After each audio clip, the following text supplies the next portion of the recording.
Guys, I'm gonna let you into a huge secret. I'm gonna run you through how I prepare candidates for interviews. You're gonna wanna save this video for later and share it with someone who's on the job search. I've been in the recruitment space for coming up to a decade, and whenever I have a candidate, I love to run them through interview prep. If you're currently in an interview process, ask your recruiter to do some prep with you before the interview. Some recruiters will give it to you, some won't, but you won't know unless you ask. So the first thing I do when I'm preparing somebody for an interview is I give them any information that I can on the hiring manager. I'll let them know what their attitude is like, what their demeanor is like, the types of people that they like, what they haven't liked about past candidates, and I try and prep the candidate to go into that interview prepared, just knowing how the actual hiring manager is.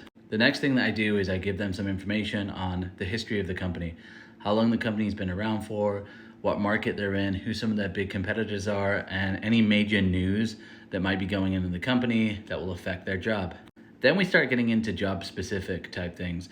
I talk to them about the history of the job, what to expect, what notable projects they're gonna work on, and I make sure that they have a really good idea of what's already expected in the job. That way, when they get into the interview, they're not gonna be taken by surprise. I also like to give candidates past information on why people didn't work out or why people weren't selected in the end. I'm an agency recruiter, so I want you to get the job, so I get paid, but internal recruiters want you to get the job too, so always ask the recruiter, whoever you're working with, to do interview prep.